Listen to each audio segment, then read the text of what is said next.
My wife's celebration ended in someone else's car. I was closing a deal in Seattle when my wife's victory party ended with her and her assistant steaming up my Mercedes. I snapped a photo of the 15 used condoms scattered across the back seat and posted it in our company Slack channel. Mrs. Sterling, please have your assistant clean up his DNA evidence from my car. Her response came through as a voice message except it wasn't her voice. Sure thing. Mr. Sterling, Rebecca, let's move to the balcony. They apparently didn't realize I'd posted in the company channel. Through the static, I could hear Rebecca's breathless moans. I immediately texted my father, pull all investments from Sterling Industries. Effective immediately. At 5 a.m., Rebecca's calls came like a fire alarm. I let the phone ring 15 times before it finally stopped. The second it went quiet, it started again. I lit a cigarette and sat up, thinking if she gave me a satisfactory explanation, maybe we could work through this. But the moment I answered, her furious voice exploded through the speaker. Marcus, have you lost your fucking mind? You posted that in the company Slack? How am I supposed to show my face? How is Dylan supposed to work there now? And why did you have Dad pull the investments? We're in the middle of closing a huge deal, this kills everything. In the background, I could hear Dylan's tearful voice, Rebecca, please calm down. Mr. Sterling probably just. Marcus, you're going to post an apology right now. Say the photo was fake, that nothing happened between Dylan and me, and get Dad to restore the funding. After 5 years of marriage, she'd forgotten who made her CEO position possible. I put the phone on speaker and tossed it on the pillow. So you're saying you and Dylan were having a balloon-blowing contest in my car? Shut up. Rebecca's embarrassment turned to rage. I was drunk. You know how these corporate events are, networking, drinking. Things got out of hand. I don't even remember what happened. I laughed. Should I share the dashcam footage to help jog your memory? Silence. Then, what do you want? I stubbed out my cigarette before answering. Dylan cleans my car inside and out, then disappears from the company. Otherwise, Sterling Industries can prepare for bankruptcy. I hung up. Rebecca and I were an unlikely match. She came from old money, I was new tech wealth. But our grandfathers had been Vietnam buddies who drunkenly promised their grandkids would marry. So here we were. The rules were simple, do whatever you want, just don't humiliate me publicly. But if you cross that line, game on. Soon, Rebecca sent a photo of my spotless Mercedes and Dylan's resignation letter. I approved her funding request. My phone buzzed with a reminder tomorrow was our 5th anniversary. I'd booked that impossible-to-get table at Lou Bernardine. I sent her the details. Consider it an olive branch. She didn't respond, but I assumed she'd seen it. That night, Rebecca didn't come home. She texted that she was working late, even sent a photo of the packed office. Fine. As long as Dylan was gone, I could rebuild trust. The next evening, I wrapped up work early and drove to Sterling Industries to pick her up. I leaned against my car, waiting patiently. No response to my texts. She must be swamped. Time ticked by. Our reservation approached. Still no Rebecca. I called. It rang twice before going to voicemail. My certainty began to crack, replaced by irritation. In 5 years of marriage, I'd never set foot in her office. She'd insisted on independence, no interference in her career. But now I wanted to see what was so important that she'd forget our anniversary. I headed to the executive floor. Her corner office door was ajar, empty inside. My eyes caught on the brand new nameplate next door, Dylan Hayes, Vice President. A young woman carrying files emerged from the break room. Can I help you, sir? Where's Mrs. Sterling? Oh, Rebecca? She smiled brightly. She and Dylan left for his promotion dinner. He just got VP. Rebecca said they had to celebrate properly. Sarah. An older employee shot up from her desk, cutting her off with frantic eye signals. Poor Sarah looked confused, not understanding her mistake. Well played, Mrs. Sterling. Working late. Promotion dinner. I drove to La Bernardine alone and sat at our anniversary table. 2 untouched Wagyu steaks sat before me, aromatic but unappetizing. My phone lit up with bank alerts, $50,000. $20,000. $80,000. All charged to my card at different times. I didn't even want to know what Rebecca had bought. The imported French roses and the Porsche keys in their velvet box looked particularly ironic now. I picked up my knife and fork. Just as I cut into the steak, familiar laughter drifted from the entrance. Rebecca walked in, relaxed and smiling, her hand naturally linked with Dylan's. Our eyes met. Her smile froze. She yanked her hand away from his. Panic flashed across her face before she forced it down, replacing it with fake composure. Abandoning Dylan, she strode to my table, frowning with feigned surprise. Marcus? What are you doing here? Meeting some woman? Her gaze swept over the untouched steak across from me. Classic deflection. I set down my utensils, voice flat. Think carefully. What's today? Rebecca blinked, her eyes darting away before widening in realization. She forced an apologetic smile. Oh, our anniversary? God, I completely forgot. Work's been insane. Why didn't you remind me? She tried to play it off with mock annoyance. I ignored her deflection, looking past her to where Dylan stood awkwardly shifting his weight. He wore a perfectly tailored new suit that I recognized Tom Ford. Starting at $40,000. Why is he here? Rebecca followed my gaze, her expression faltering. Oh, Dylan? Didn't you tell me to fire him? I processed everything. He's worked for me so long without severance. I felt bad, thought I'd buy him dinner as a farewell gesture. I studied Dylan's designer outfit and remembered the $150,000 in charges. Expensive farewell. Really? I smirked, focusing back on Rebecca.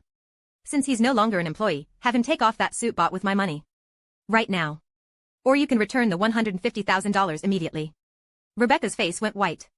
Marcus, seriously? It's just money. You're really going to make a scene over a forgotten anniversary? Her voice rose, drawing stares from other diners. She took a breath, forcing down her anger. Fine. Tomorrow I'll clear my schedule. We'll celebrate properly. Happy? Don't bother. I stood, grabbed the Porsche keys from the table. I'm done. Marcus. Rebecca called after me, stunned by my directness. As I turned to leave, Dylan's eyes locked onto the velvet box, his voice carrying just loud enough, the limited edition 911. Rebecca, that's my dream car. She immediately reached for it. That's my anniversary gift. Give me the keys. I stopped, looking at her. Outstretched hand with disbelief. Why would I? Because it's my anniversary present. Marcus, have you lost all reason? Taking back gifts now? Her voice pitched higher, drawing more whispers. Reason? I almost laughed. You bring your boyfriend, dressed in my money, to our anniversary restaurant, and want to talk about reason? You want gifts? You deserve them? You. Rebecca's face flushed crimson. Dylan suddenly stepped forward, shielding Rebecca, his voice trembling. Mr. Sterling. Please don't be angry. It's all my fault. I shouldn't be here causing misunderstandings. Don't blame Rebecca. He started frantically unbuttoning his jacket. I'll take off the suit right now. Please don't fight with Rebecca. She works so hard. Dylan. Stop. Rebecca, seeing him actually stripping, was both heartbroken and furious. She whirled on me.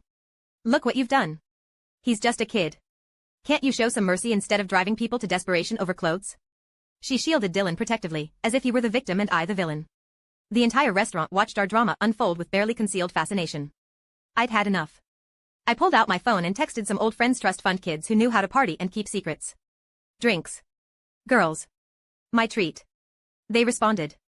Immediately. I drove straight to the most exclusive club in Manhattan. The VIP booth overflowed with premium bottles. My friends had arrived with their usual entourage of models. Marcus Sterling. Been 5 years since you came out. What's the occasion? Jake handed me a glass, arm around a blonde. I downed it without explanation. Needed to blow off steam. Say no more. Ladies, take care of my boy. A brunette pressed close, whispering sweet nothings, her hand on my arm. Something made me pull out my phone. The angle was suggestive, the lighting dim, her face obscured but our hands clearly intertwined. Rebecca had texted asking where I was. I sent the photo and video, then powered off my phone.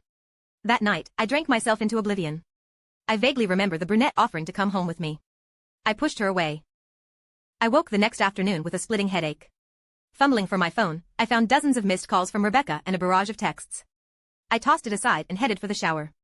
Then my phone rang urgently. George, our family butler, sounded panicked. Sir. Come quickly. Your grandfather's had a heart attack. They're rushing him to Mount Sinai. The hangover vanished, replaced by pure terror. What happened? Grandfather's always been healthy. I threw on clothes while George explained. It was Mrs. Sterling. She brought that Dylan boy to the estate this morning. They talked to your grandfather, showed him photos. I heard something about affairs, cheating. The photos. The videos I'd sent Rebecca. Ice flooded my veins. Rebecca and Dylan had shown them to my grandfather? How dare they? I raced to the hospital, running red lights, not caring about tickets. At Mount Sinai's VIP ward, the light still glowed red. I spotted Rebecca and Dylan in the waiting area and walked straight to him. He shrank back, avoiding eye contact. Dylan, my voice was dangerously low. Who gave you permission to poison my grandfather's mind? Before he could answer, Rebecca jumped between us, shoving me hard. Don't you dare yell at him. I brought him. Dylan was just trying to defend me. Defend you? I wanted to laugh at the absurdity. By showing an 85-year-old man doctored photos? By giving him a heart attack? Rebecca retreated under my glare but stayed defiant. Aren't they real? Those photos of you with those women? Dylan couldn't stand seeing you treat me like that. He cares about me, wanted grandfather to know the truth. What's wrong with that? I looked at the light, swallowing my rage. Rebecca, let's get divorced. Her face drained of color. Marcus, over this? Grandfather's still in surgery and you want a divorce? This? I looked between her and Dylan. Bringing your lover to accuse me of cheating, giving my grandfather a heart attack? I was done with her excuses. I turned to security and George. Get them out. They're not allowed near grandfather or the or. Security moved immediately. Dylan's legs gave out. Rebecca tried to fight, screaming as they dragged her away. I'm your wife. Grandfather hasn't even spoken. You can't do this. Finally, silence. Just the red or light in George's quiet sighs. I called my lawyer. Draft divorce papers. Rebecca's adultery is documented. I want her to leave with nothing. I'll have my assistant send the dashcam footage, bank records, and today's security tapes. Then I messaged my assistant, effective immediately, all Sterling family and associated investments are terminated. I want Sterling Industries to suffocate. The following days, I ignored everything external, focusing only on the hospital. Rebecca's calls and texts were blocked. But Dylan's Instagram grew bolder. His latest post showed him in the driver's seat of a new Porsche 911, backdrop of the city's most expensive penthouse. Caption, New Beginnings. Grateful for Rebecca's faith and love. Forever together. Hilarious. I wasn't even divorced yet, and Dylan was playing house. Rebecca probably thought cutting funds was temporary, that Sterling Industries could survive on reserves. And her abilities while starting fresh with her true love. She forgot who made Sterling Industries possible. Let them smile while they can. Soon they'll have nothing to smile about. Days later, grandfather finally stabilized and moved to a regular room. When he woke and saw me, his clouded eyes held complex emotions. Marcus. His voice was weak. I'm here, grandfather. Divorce her. He struggled with each word. The Sterling family won't tolerate such a wife or that bastard child. Bastard child? My heart sank. Grandfather wheezed.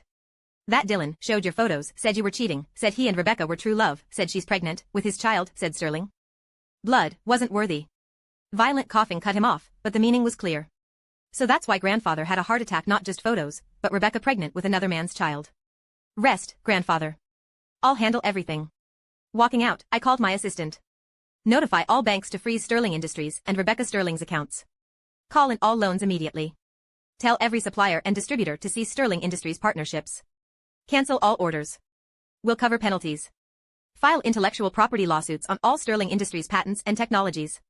Spread word, any company doing business with Sterling Industries is blacklisted from Sterling Family Enterprises. Make it clear in New York, partnering with Sterling Industries means declaring war on the Sterling Empire. Dylan, Rebecca, if you can survive in New York after this, I don't deserve the Sterling name. Rebecca's phone exploded. Banks freezing accounts, suppliers canceling contracts. Miss Sterling, going against the Sterling family? We can't afford that. Figure out the payments yourself. Ms. Sterling, we recognized Mrs. Marcus Sterling. Better beg your husband. Dylan stared at his Instagram boasts, then at the collapsing company, face white. His gaze toward Rebecca changed no more devotion, just panic and irritation. Isn't this your company? You're the CEO. How does a divorce destroy everything? Rebecca's knuckles were white around her phone. Let's go. To the Sterling estate. Rebecca's finger pressed the doorbell frantically. George answered, stone-faced. The living room atmosphere was suffocating. Rebecca's parents were there, groveling to my father. Dad sipped tea, ignoring them. Her mother ventured, they're young, made mistakes. I set down my cup, voice arctic. Mistakes? Using Sterling money for boy toys? Bringing bastards to shock grandfather into cardiac arrest? Bastard? Her parents gasped, whirling on Rebecca. What bastard? Rebecca's face was ghostly, lips trembling wordlessly.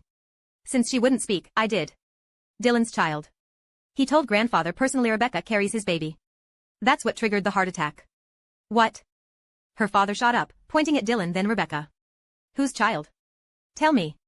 Rebecca instinctively protected her stomach, eyes pleading with Dylan. Dylan, realizing his meal ticket was gone, panicked. Not my fault. He pushed away Rebecca's protective hand. She seduced me. Said the company was hers, the Sterlings would always support her. The baby. I don't even know if it's mine. Rebecca, say something. Rebecca stumbled from his shove, staring at his instant betrayal. Slap. Her father's hand cracked across her face with such force her head snapped sideways. Disgrace. The Sterlings housed you, fed you, clothed you, made you CEO. You keep men outside? Carry bastards? You've destroyed our families. Reputation. How can we show our faces in New York? Her mother wept. How did I birth such a shameless creature? Where can we put our old faces? How will our family survive? Rebecca, stunned by the slap, protected her stomach while tears fell, unable to speak, only whimpering. Dylan, seeing the situation, just wanted to escape. Stop. Her father charged, kicking Dylan's lower back hard. Dylan screamed, sprawling face first. Dog. Her father kicked him twice more. Eating sterling food while destroying their house. Seducing the lady with your pretty face? Getting her pregnant? Who gave you the balls? Even if we're ruined, I'll skin you alive. You'll be less than a dog in New York. Dylan curled up, clutching his head, wailing no trace of his earlier swagger. Stop. It was Rebecca who seduced me. My father set down his teacup with a decisive clink. Rebecca threw herself at his feet. I know I was wrong. I was confused, betrayed Marcus and the Sterling family. Please, for grandfather's sake, spare my family. Please restore the funding. Sterling Industries can't fall. My father looked down at her, only disappointment in his eyes. Rebecca was disowned. Her nightstand overflowed with collection notices. A knock, then someone slipped in, quickly locking the door. Dylan. He rushed to her bedside, grabbing her hands. Rebecca. We're saved. Sterling Industries is saved. She let him pull her up, disbelieving. How did you get in? Aren't you? Doesn't matter. Dylan interrupted, pulling out documents. European venture capital. I worked connections like crazy. They see Sterling Tech's potential. This is our chance. 50 million initial investment. We just need 8 million as a good faith deposit, standard international practice. Funds arrive within a week, deposit returned immediately. Rebecca, your family can recover. Your parents won't suffer. Recovery, parents won't suffer, the words swirled in her desperate mind. Drowning people grab any rope. 8 million? Her voice was hoarse. Company accounts are frozen, families broke. Patents. Dylan squeezed her hands. Sterling's core technology patents theory not in receivership yet. Use private lenders, put them up as collateral. The fund could change their minds any moment. This is our only chance. Yes. I'll do it. She struggled up. Where do I send it? Dylan's eyes flashed with triumph as he rattled off offshore account details. I need to lay low. I'll wait for your good news. She secretly contacted a private lender using her last connections, pledging Sterling Industries' most valuable patents as collateral for 8 million. The moment the money arrived, she transferred it to Dylan's account without hesitation. After the transfer, she collapsed at her computer, finally exhaling, a smile crossing her face. She could already see Sterling Industries reborn, Dylan returning triumphant with funding. Then, silence. 1 day. 2 days. A week. Dylan vanished. His numbers were disconnected. Rebecca felt the world spin, tasting blood in her throat. 3 months later, a brief news segment aired. International investment fraud ring busted. Primary suspect Dylan Hayes arrested in Southeast Asia, extradited today. On the tarmac. Dylan wore rumpled clothes, hair disheveled, hands cuffed between 2 officers. His face was paper white, eyes terrified of cameras, all glamour gone. The Sterling family completely severed ties with Rebecca. She survived somewhere, drowning in debt and permanent disgrace. But none of that concerned me anymore. I spent nearly a year processing everything, focusing on grandfather's recovery and company affairs. Grandfather's health returned. The experience had given him perspective. Sometimes he'd squeeze my hand, Marcus, look forward. I knew what he meant. He wanted me to start fresh, give the Sterling line an air. A year later, at a Sterling charity gala, I met Sophia Chen. A renowned architect recently returned from London. She'd been invited as a guest speaker. Her eyes were bright and clear, without calculation or flattery. When we discussed lighter topics, her smile was genuine and warm, slightly shy. Talking with her was comfortable. No CEO mask needed, no defenses required. After the gala, our firms partnered naturally. We exchanged numbers. As projects progressed, so did our connection. She entered my life like spring air, dispersing the shadows silently. Grandfather and grandmother adored her. Sophia's wonderful steady temperament, good heart. Our relationship developed organically. No dramatic pursuit, just growing closer through shared work and daily moments. I told her everything, the failed marriage, the pain it caused. A year later. We married. No media circus, just close family and friends. Grandfather beamed from his seat of honor, more vibrant than he'd been in years. Another year brought our daughter. A perfect little angel with Sophia's gentle eyes and button nose. Grandfather held his great-granddaughter with tears streaming. The Sterling line continues. I can die peacefully. Holding my daughter, watching my wife gaze at us lovingly, this was unprecedented peace. Sunshine streamed through windows, laughter filled our home. This was how life should be. The past became prologue. The future stretched ahead, hand in hand. End.